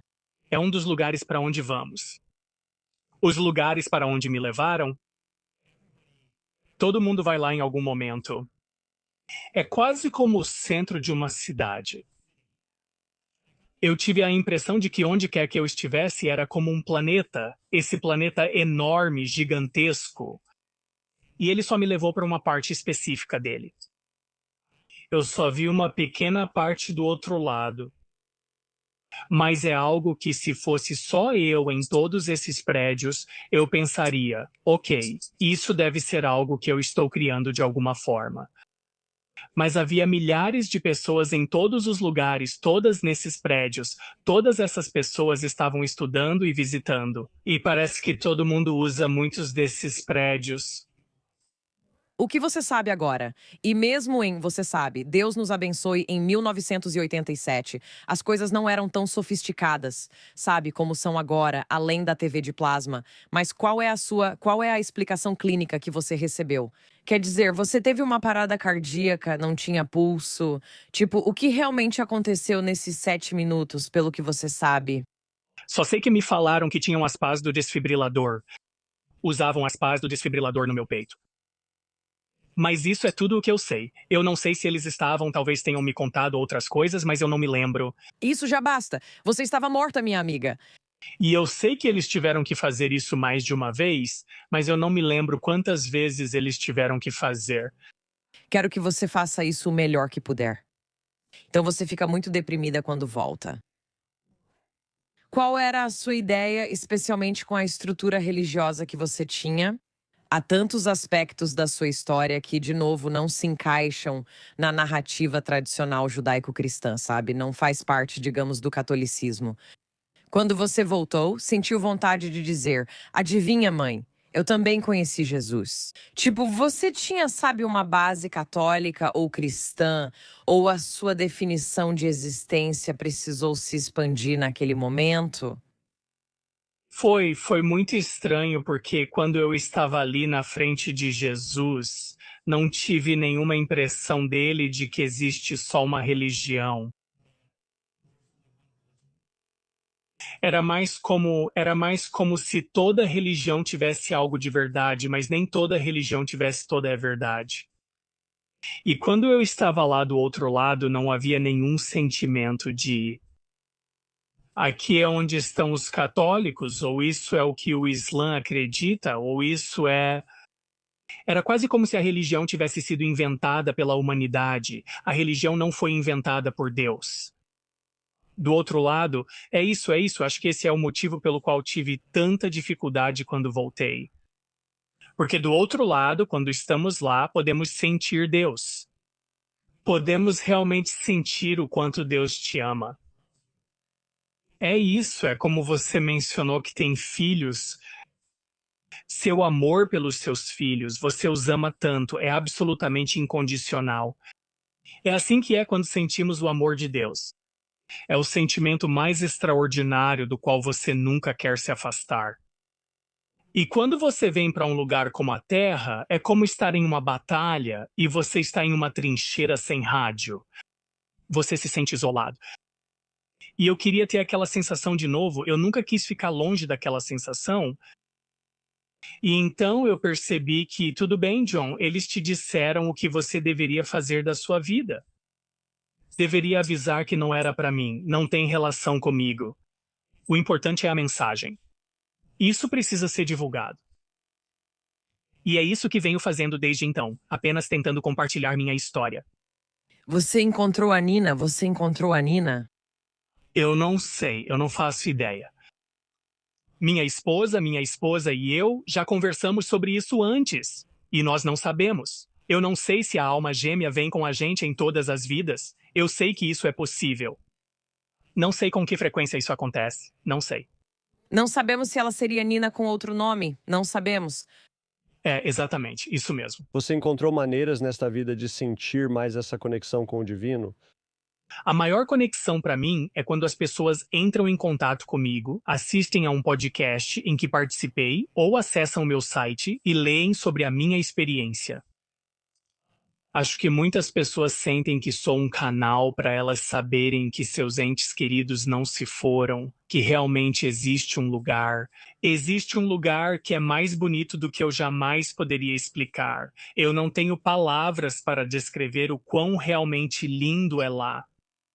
E o maior privilégio da minha vida tem sido dizer às pessoas que seu ente querido não se foi. Eles só voltaram para casa. E quando a sua vida terminar, você vai se reunir com eles. Uma mulher me ligou outro dia e ela perdeu a filha, Hannah, quando ela tinha apenas 31 anos de idade. E ela só queria saber se o que eu vivi era real e se a filha dela ainda vai estar lá, se a filha dela está bem. E eu disse, posso te garantir que ela está mais do que bem. Ela está feliz. Ela está livre da dor. Ela tem o amor de Deus. Todos os amigos e familiares dela estão lá com ela. E que quando a mãe dela partir, elas estarão juntas novamente. Será como se nunca tivessem se separado. Esse tem sido o maior privilégio da minha vida, poder dizer isso às pessoas. Não quero ser pessimista, mas costumo perguntar isso para quem teve experiências como a sua. E quanto às pessoas que têm experiências negativas aqui e não querem ver aqueles que já partiram antes delas? Elas não precisam. Certo, fico curiosa se existe, sabe, algum tipo de acerto de contas e compreensão mais profunda, né? Do outro lado, A única coisa que me explicaram foi que, se a pessoa não sabia como as ações dela afetavam os outros, ela vai aprender isso na revisão de vida. E é quase como se a pessoa tivesse aquele momento de revelação, tipo, nossa, eu nunca soube disso. E é para isso que serve a revisão de vida. Porque Deus, eu sempre acreditei que tem que haver um inferno, que Deus criou um inferno. Ele nunca fez isso. Não existe inferno. O inferno foi criado pela humanidade. Deus não poderia abandonar seus filhos, assim como nenhum de nós poderia abandonar nossos próprios filhos. Mas Deus sabe disso, e é como se fosse assim, por que Deus permite que o mal exista quando ele poderia simplesmente acabar com ele? E a razão é porque, quando ele criou cada um de nós, ele nos deu o livre-arbítrio. E ele sabia que algumas almas poderiam escolher um caminho mais sombrio e não seguir o caminho da luz. Mas ele também sabe que o lado sombrio nunca pode vencer, porque não existe poder maior do que Deus.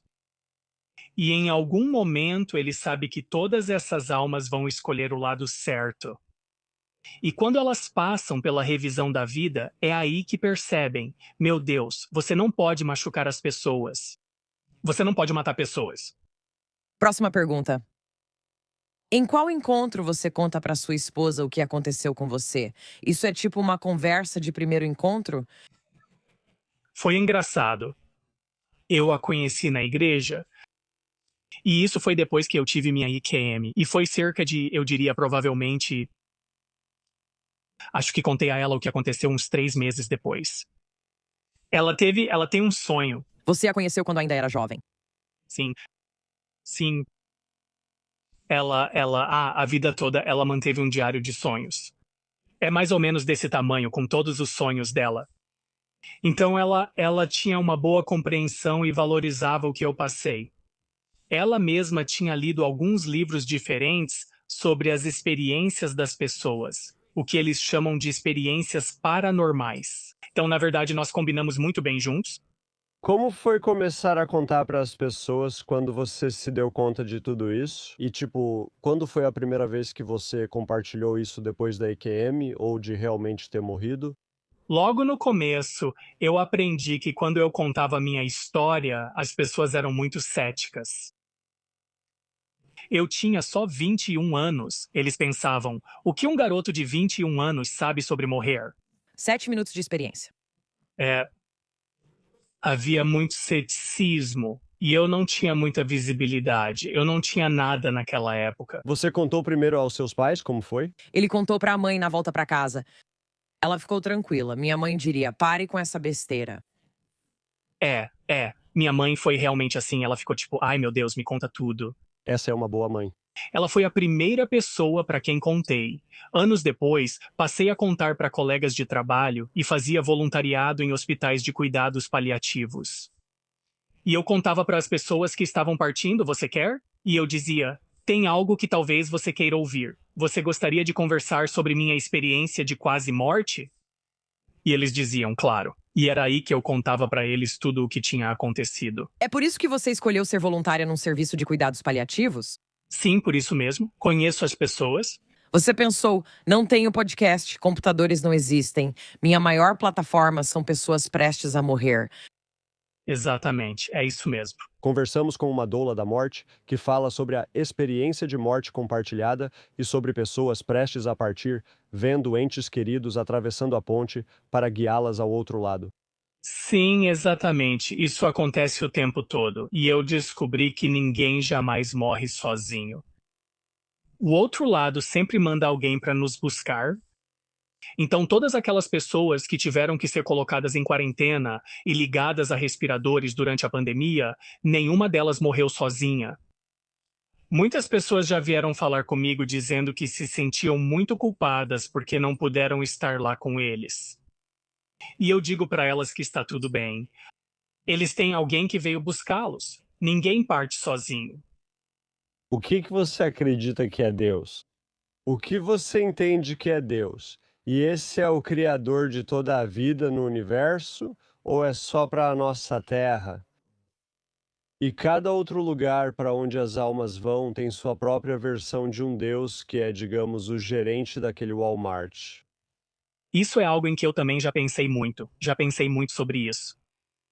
A melhor maneira de descrever Deus é como o sentimento de amor mais extraordinário que você já experimentou. É como segurar seu filho pela primeira vez, como quando seu bebê sorri. Esse sentimento é assim que você sente o amor de Deus. Deus é simplesmente amor. Ele é, eu nem sei como descrevê-lo. Ele é como nosso Pai, nosso Criador, que criou todos nós para compartilhar todas essas experiências juntos. Mas eu não sei. Eu não sei se a pessoa que conhecemos é Jesus. Eu não sei se era Deus. Minha esposa disse que ela acha que Jesus é a parte de Deus que interage conosco, mas eu realmente não sei. E outra coisa, sua pergunta, Jonathan, é muito boa porque eu já pensei sobre isso antes também. Se existem trilhões, praticamente trilhões de outros mundos, será que cada mundo tem seu próprio outro lado?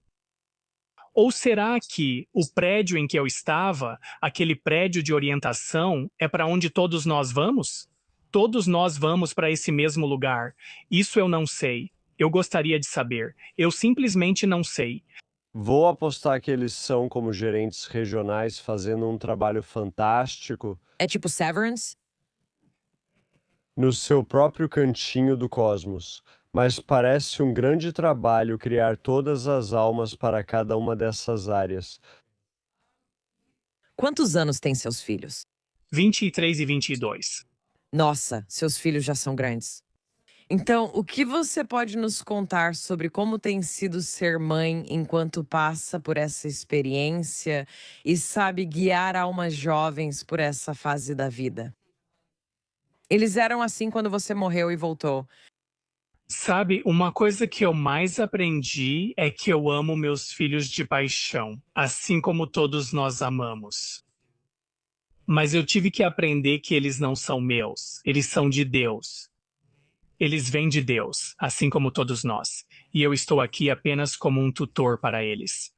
E eu sei que cada um deles veio aqui para suas próprias experiências, seus próprios motivos para estar aqui, e não necessariamente acreditando em todas as mesmas coisas que eu acredito.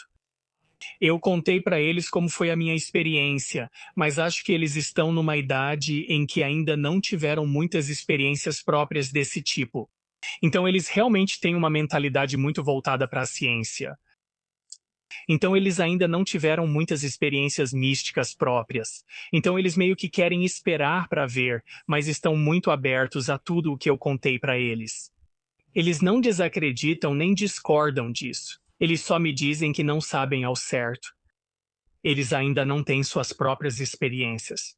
Como você integra o conhecimento e a experiência que teve naquela época e que ainda tem? Porque isso ficou enraizado em você, no mundo real, pagando contas e lidando com as frustrações naturais da vida. Como você lida com essas duas realidades? Essa é uma pergunta muito boa. Lá em 1987, depois de toda essa experiência, eu não sabia como iria fazer isso. Foi como se eu tivesse que aprender a andar nos dois mundos, porque, de certa forma, eu não queria estar aqui. Eu não queria passar por tudo o que passamos aqui. Queria voltar para o outro lado. Então eu tive que perceber que você recebeu algo que deveria compartilhar, porque não era sobre você, era sobre a mensagem. Você tem que compartilhar a mensagem. Então eu só tive que aprender a caminhar nos dois lados, como se eu estivesse de um lado do véu e também do outro lado do véu. E eu tive que aprender que você ainda pode ter uma vida inteira onde pode aprender, experimentar e crescer aqui na Terra e ainda assim ter todo o conhecimento do outro lado. Porque o meu trabalho era compartilhar com as pessoas para não terem medo de morrer. Não há nada a temer. É assim que voltamos para casa novamente. Então eu só tive que perceber que, ok, estou na Terra. Estou aqui pelo tempo que devo estar. Eu também sou um ser espiritual. Eu conheço o outro lado e isso vai chegar. Eu vou poder voltar quando chegar a minha hora. Mas por enquanto, eu devo compartilhar o que eles me mostraram para dar às pessoas o tipo de esperança que isso sempre me deu todos esses anos. Não parece loucura, sabe? De jeito nenhum. Não só porque conversamos com muitas pessoas que já passaram, sabe, por coisas desse tipo. Mas o que mais me impressiona é o nível de detalhes, quer dizer, o nível de informações que você recebeu, porque é a única forma de descrever, já que o tempo não cabe nos 7 minutos em que sabemos que você estava morta, certo? É tão fascinante. E nós só somos muito gratas por você ter compartilhado sua história conosco. Eu sei que você faz hipnoterapia com as pessoas. Muitas pessoas voltam de EQMs e adquirem habilidades especiais, sabe? Como sinestesia, coisas precognitivas ou ver auras. Sabe, você não tem essas coisas. Você não relatou isso. Mas eu fico pensando com esse dom que você tem e pode compartilhar, como isso influencia na hipnoterapia que você faz com as pessoas? É engraçado, as pessoas já me perguntaram isso antes também, e eu sinto que meio que fui passado para trás porque não voltei com nada. Eu não tenho nenhuma habilidade especial. Eu não consigo ouvir o meu guia, eu ainda falo com ele o tempo todo, só não consigo ouvi-lo. Mas, eu acho que o que eles me deram foi a memória, porque se isso tivesse acontecido comigo e eles não tivessem me dado nenhuma habilidade de memória, eu dificilmente lembraria de qualquer parte dessa experiência. Mas eu me lembro de cada detalhe, e acho que é porque eu devo compartilhar tudo isso. Mas acho que a única coisa com a qual realmente voltei foi com essa memória agora. Foi como se tivesse acontecido ontem, ainda está tão claro assim, mas é interessante porque eu era tão cético. Eu geralmente sou uma pessoa muito cética, e foi isso que eu fiz.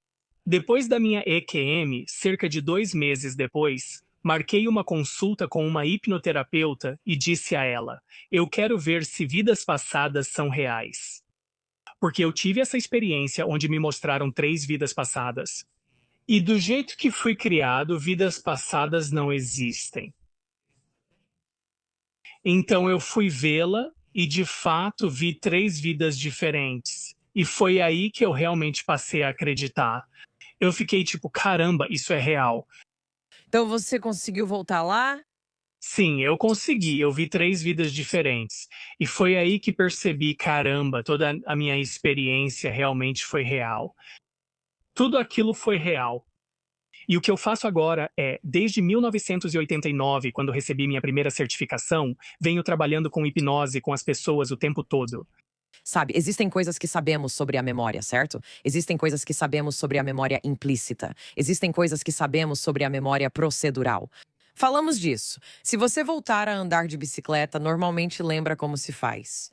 Ou às vezes eu tento tocar uma música no piano e fico travada, não consigo pensar no que fazer em seguida. Mas se eu começo de novo, aquele tipo de memória corporal, a memória muscular, assume o controle e eu consigo tocar a música inteira, né? Nós sabemos que existem diferentes tipos de memória.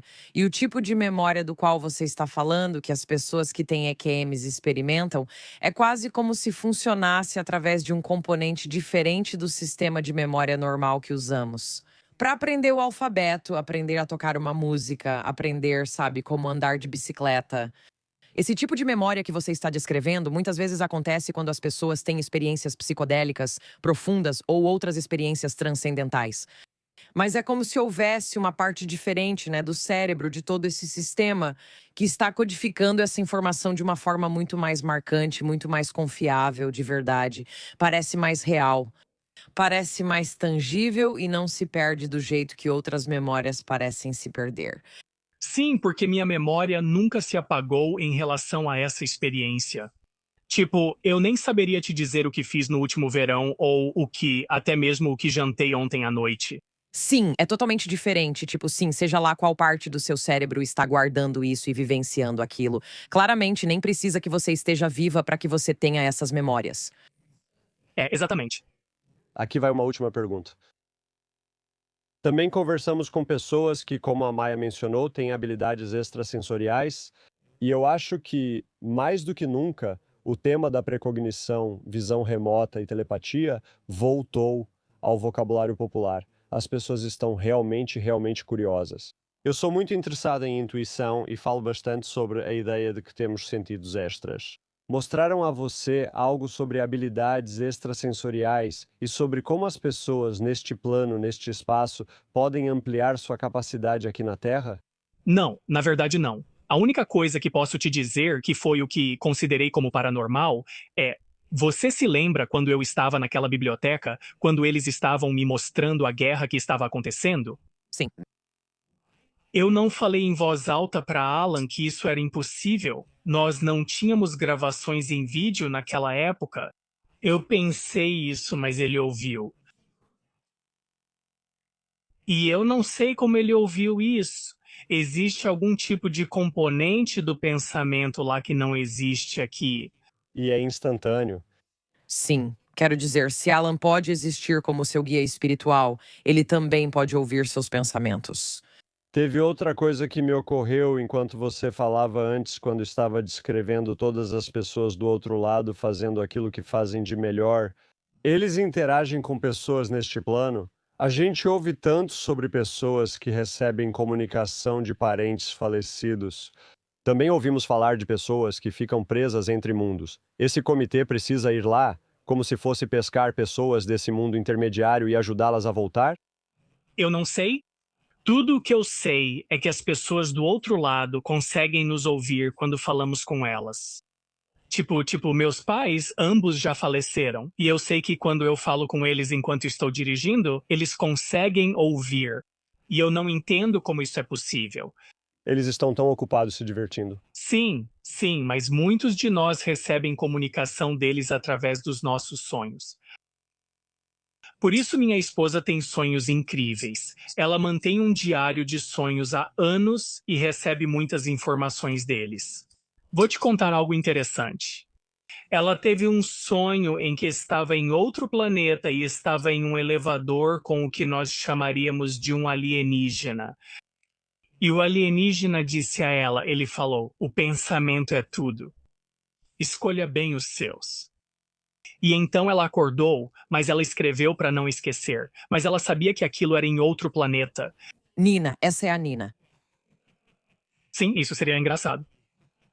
Isso aborda alienígenas, caso ela sonhasse com algo que chamamos de alienígena. E existem todas essas outras formas de vida potencialmente espalhadas pelo universo. Em todos esses diferentes sistemas solares, será que eles são mais avançados do que nós? Eles estão tentando entrar em contato conosco? Como tudo isso interage?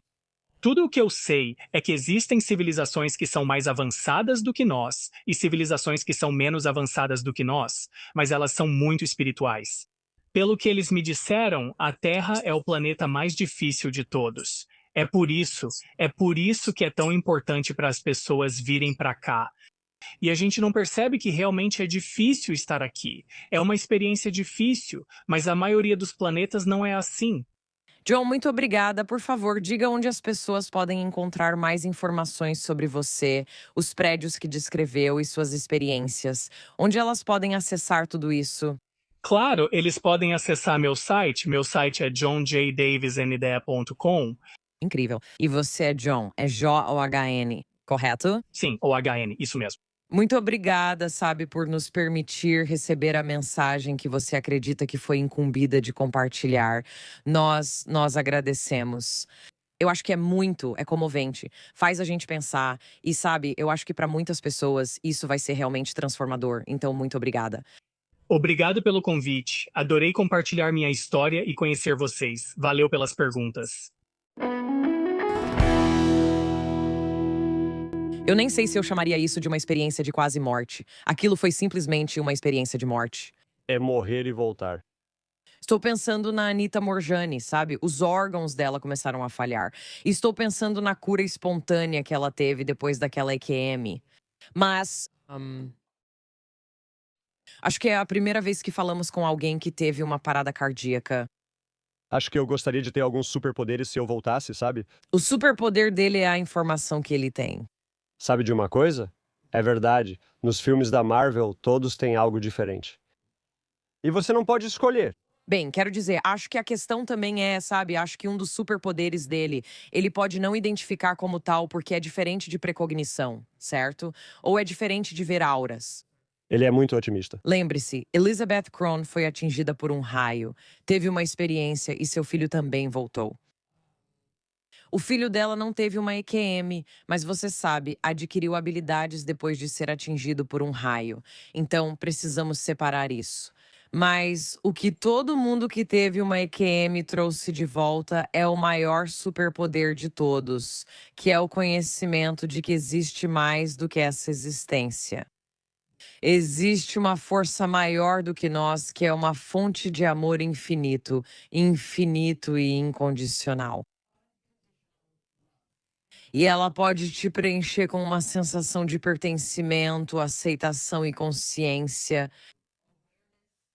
Isso para mim parece um superpoder. Se eu soubesse e meu trabalho fosse contar para muitos, adoro que ele virou voluntário em uma unidade de cuidados paliativos. Imagina ele entrando confiante no quarto. Adivinha só, gente. Seus entes queridos estão vindo. Ele é o cara em todo funeral que fala, não se preocupe. Eles se divertem muito. A primeira coisa que eu pensei foi, Eu pensei que éramos apenas um monte de espíritos flutuando por aí. estou de boa com um corpo, mas qual? Valéria, você também pensou nisso? Fico curiosa se ela pensou. Você pode escolher qualquer corpo que quiser. Ok, bem, eu posso ter o peso ideal pra mim, tipo, existem pessoas com tipos de corpo diferentes lá. Eu tô pensando nas grandes pinturas do Renascimento e todas as mulheres eram lindamente curvilíneas. Tipo, elas tinham barriguinhas. Se esse for o corpo ideal, pode mandar. Talvez você possa experimentar um corpo diferente a cada dia, mudando sempre. Um dia é super musculoso, no outro super curvilíneo e depois algo intermediário.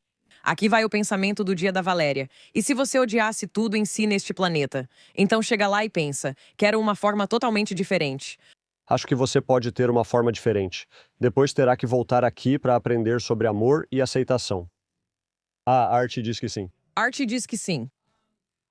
Eu recomendo muito que você vá ao site do John para ver essas imagens lindas de tudo o que ele descreveu. Eu também adoro essa ideia de, sabe, se ver em outras vidas. Eu queria saber, ele já foi uma mulher? Sabe, eu suponho que minha alma não tem gênero. Tipo, o que você acha? Eu acho que as pessoas geralmente têm mais encarnações de uma versão do que de outra. Ah, porque eu nem sei como isso funcionaria. Tem muita coisa que ainda está em debate. A escola da Terra é muito difícil. Teve uma coisa que o John disse antes de irmos que achei particularmente comovente e interessante em relação ao vínculo que ele tem com os filhos. E eu pensei no Khalil Gibran, acho que é assim que se pronuncia. Nunca falei em voz alta. Gibran. O cara que escreveu O Profeta. Ele tem um poema muito famoso que eu acredito ter lido na cerimônia em que demos nome a um dos meus filhos. Seus filhos não são seus filhos. Eles são os filhos e filhas do anseio da vida por si mesma. Eles vêm através de você, mas não de você. E embora estejam com você, eles não pertencem a você. Você pode dar a eles seu amor, mas não seus pensamentos, pois eles têm seus próprios pensamentos. Você pode abrigar seus corpos, mas não suas almas, pois as almas deles habitam a casa do amanhã, que você não pode visitar, nem mesmo em seus sonhos, a menos que você seja John Davis. Você pode se esforçar para ser como eles, mas não tente fazê-los como você, pois a vida não anda para trás, nem espera pelo ontem. Vocês são os arcos dos quais seus filhos, como flechas vivas, são lançados. O arqueiro enxerga o alvo no infinito e curva-os com força para que as flechas voem rápidas e longe. Que o seu curvar-se nas mãos do arqueiro seja de alegria, pois assim como ele ama a flecha que voa, ele também ama o arco que permanece firme. Pensei nisso quando ele falou sobre, sabe, como é imaginar seus filhos ou qualquer pessoa com quem você interaja como apenas mais uma alma. Realmente adorei conversar com John. Não deixe de nos acompanhar no Substack para mais conversas sobre este episódio e coisas que você só encontra lá, desde nossa análise até aquela que esperamos que você nunca precise. Nos vemos na próxima. It's Maya Bialik's Breakdown. She's gonna break it down for you. She's got a neuroscience PhD or two.